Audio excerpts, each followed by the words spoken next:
Assalamualaikum warahmatullahi wabarakatuh. Salam sejahtera buat kita semua. Apa kabar Yanda Bunda? Semoga sejahtera, sehat selalu, dan dilancarkan segala aktivitas. Jumpa lagi dengan Bunda Fatma bersama Sahabat Education. Bergerak bersama, belajar bersama, dan cerdas bersama. Sesi kali ini Bunda akan memaparkan konsep merdeka belajar, merdeka bermain sebagai syarat untuk mewujudkan bermain bermakna dalam kurikulum merdeka jenjang pendidikan anak usia dini. Ayo Yanda Bunda, siap untuk menyimak bersama-sama? Let's go!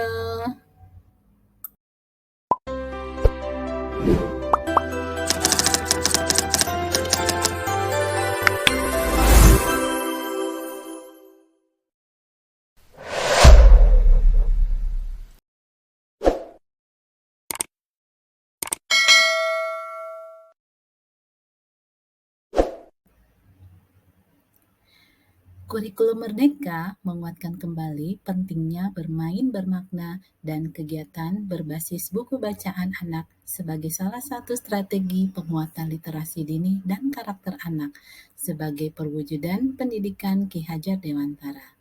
Salah satu keunggulan kurikulum Merdeka adalah anak tetap dapat memilih kegiatan. Kegiatan ini tentu sesuai dengan minat, bakat, dan aspirasi anak. Dan kegiatan ini berpusat pada anak. Pembelajaran melalui kegiatan proyek yang memberikan kesempatan lebih luas kepada anak untuk secara aktif mengeksplorasi isu-isu aktual, misalnya isu lingkungan, kesehatan, dan lain-lainnya untuk mendukung pengembangan karakter dan kompetensi P3 atau profil pelajar Pancasila. Intisari kegiatan pembelajaran intrakurikuler adalah bermain bermakna sebagai perwujudan merdeka belajar, merdeka bermain. Nah, syarat untuk mewujudkan bermain bermakna tentu yang pertama adalah menyenangkan untuk anak.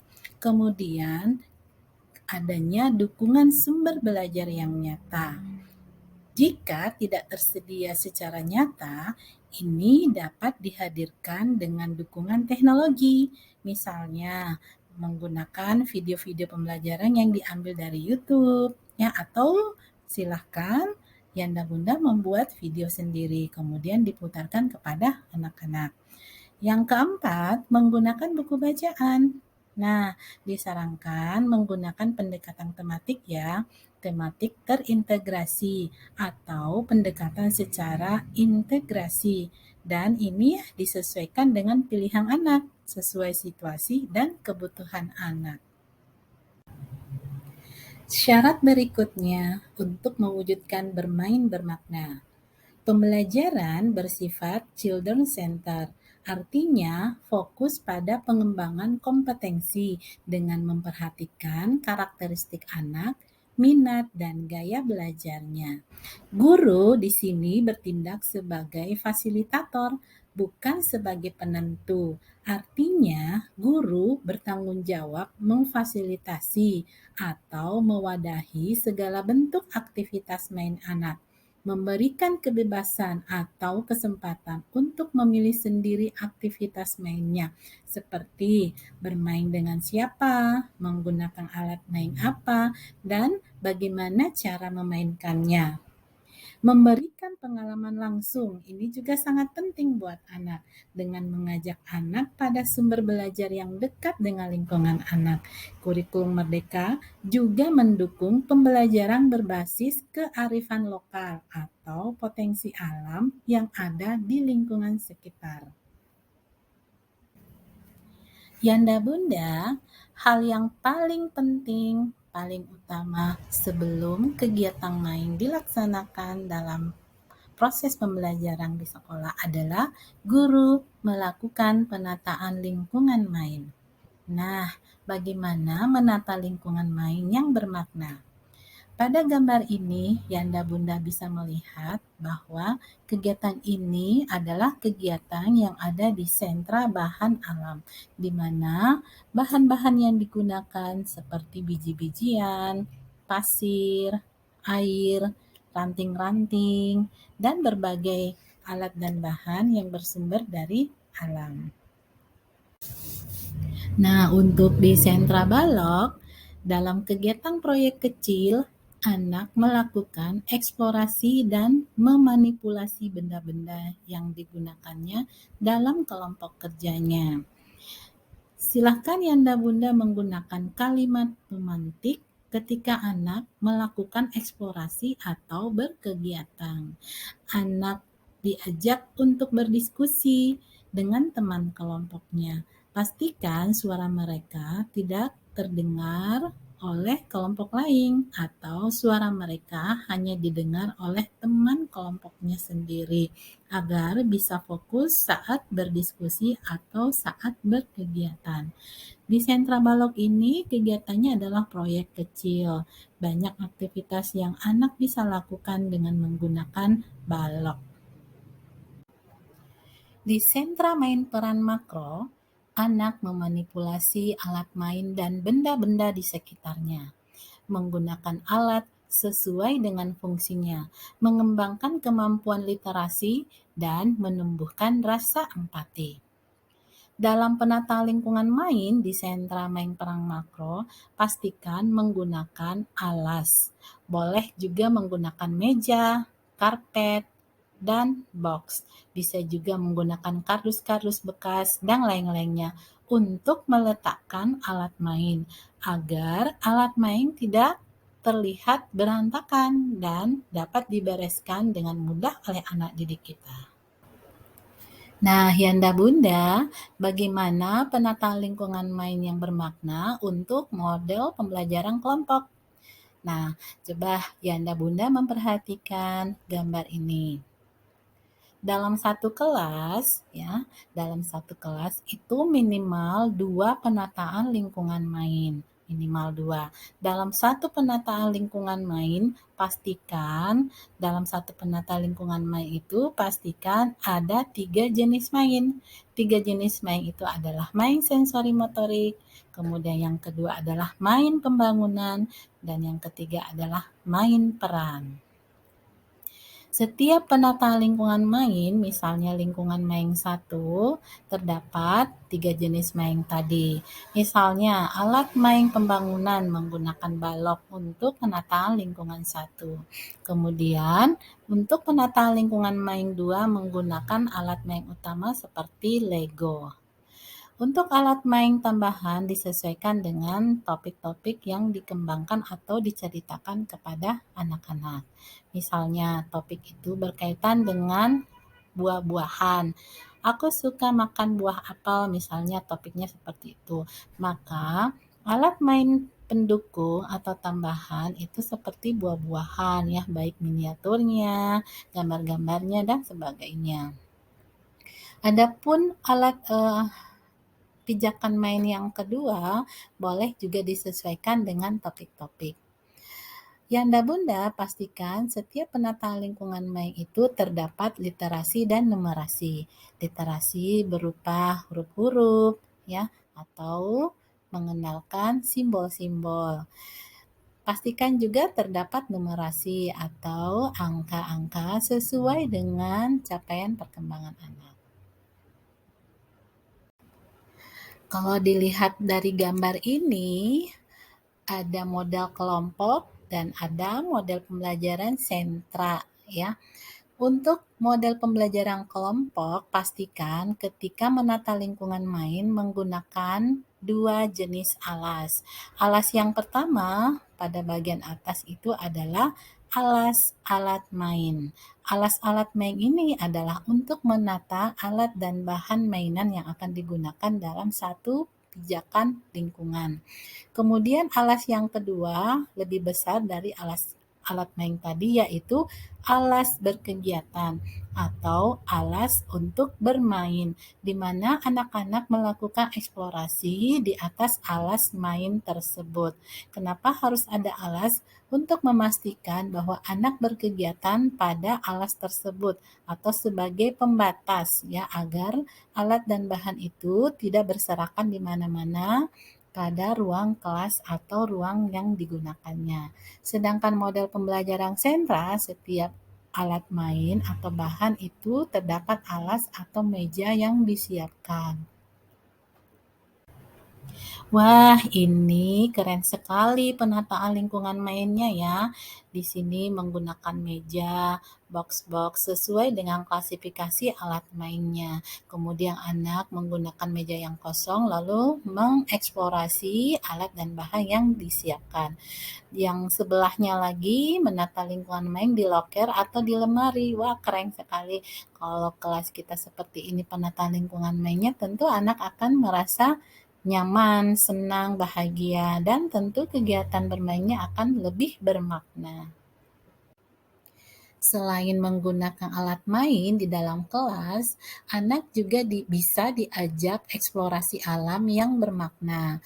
Mari kita ajak anak-anak kita untuk melakukan eksplorasi di halaman sekolah atau di lingkungan sekitar sekolah.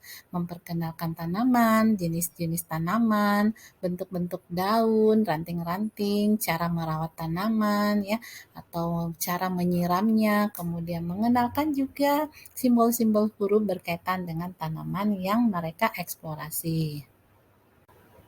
Berikut ini Bunda Fatma mengulang kembali penataan lingkungan main yang bermakna model kelompok ya. Ini terlihat jelas gambarnya. Dalam satu kelas minimal ada 2 penataan lingkungan mainnya. Misalnya kita akan memperkenalkan topik-topik yang berkaitan dengan binatang ya. Binatang seperti ikan di penataan lingkungan main 1. Kemudian penataan lingkungan main di situ anak-anak diperkenalkan topik tentang ular ya. Nah, 2 penataan lingkungan main ini dalam satu kelas akan kita eksplorasi atau kita tata di dalam kelas untuk kegiatan main selama 1 pekan ya. Nah, coba Yanda Bunda perhatikan bahwa dalam satu penataan lingkungan main di situ ada alat main utama dan ada alat main pendukung. Alat main utama untuk topik ikan di sini menggunakan Lego. Kemudian alat main pendukung itu seperti binatang-binatang ikan, pancing, apalagi batu-batuan ya.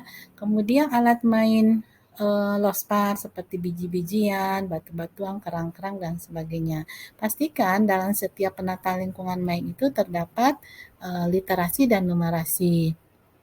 Di sini terlihat ada buku ya, buku bacaan, ada mengenal suku kata, kemudian untuk numerasinya di sini ada mengenal angka-angka. Kemudian untuk penataan lingkungan main dengan topik ular, di sini ada alat main utamanya menggunakan pipet. Kemudian alat main tambahannya adalah berkaitan dengan topik-topik ular ya. Kemudian ada juga buku ensiklopedi ya. Kemudian ada properti yang lainnya berkaitan dengan binatang. Yanda Bunda, berikut ini saya mengulang kembali pembahasan tadi ya terkait mengenai syarat penataan lingkungan main yang bermakna. Yang pertama, pastikan alat main memiliki box atau wadah untuk menyimpan atau meletakkan mainan sesuai klasifikasinya. Yang kedua, seluruh alat main ditata di atas alas atau meja atau lemari ya, di mana lemari yang dimaksud ini adalah lemari yang digunakan untuk meletakkan mainan yang akan digunakan selama sepekan ya. Yang ketiga, alas main itu ada 2. Yang pertama, alas alat main dan yang kedua adalah alas main anak untuk berkegiatan. Yang keempat, pastikan bahwa dalam satu penataan lingkungan main mengandung 3 unsur main, yakni main sensori motor, yang kedua main pembangunan, dan yang ketiga main peran. Berikutnya, syarat penata lingkungan main yang bermakna yang kelima adalah Dalam satu kelas, guru boleh menata lingkungan main menjadi 3 kelompok atau minimal 2 ya jika ruangan kelas agak sempit atau kecil. Yang keenam, setiap satu penataan lingkungan main harus memastikan terdapat dasar-dasar literasi dan numerasi awal, seperti buku bacaan yang mengandung unsur topik atau simbol-simbol huruf atau suku kata atau kata, dan angka. Yang ketujuh, alat main yang ditata mengandung unsur-unsur topik yang telah dibahas pada kegiatan pembuka ya, atau kalau model pembelajaran sentra itu adalah pijakan sebelum main.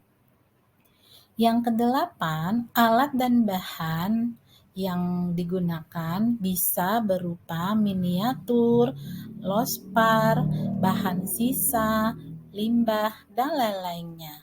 Dan yang kesembilan, boleh ditambahkan alat tulis seperti buku tulis, kertas, spidol, pensil warna, pensil, dan lain-lainnya.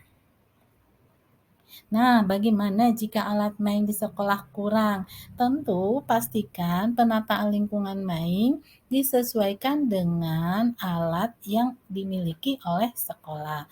Silakan Yanda Bunda menggunakan alat dan bahan yang ada di lingkungan halaman sekolah atau lingkungan di sekolah, terutama di dalam kelas. Nah, langkah-langkah memfasilitasi main anak itu gimana ya? Baik, Yanda Bunda, kita memulai dari kegiatan pembuka ya, atau kalau model pembelajaran sentra disebut dengan pijakan sebelum main.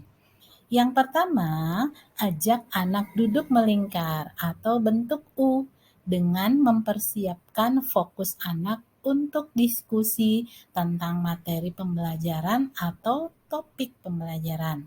Yang kedua, guru dapat memulai dengan kalimat pernyataan atau kalimat pemantik ya, dan selanjutnya dilanjutkan dengan kalimat pertanyaan. Siapkan kalimat pemantik di setiap kegiatan pembuka berkaitan dengan topiknya. Yang ketiga, guru dapat memberikan kesempatan pada anak untuk menceritakan pengalamannya tentang topik atau peristiwa yang berkaitan dengan topik dengan mengatur waktu semaksimal mungkin. Kemudian yang keempat, guru dapat menggunakan buku topik atau buku cerita atau juga boleh video pembelajaran atau mendatangkan narasumber.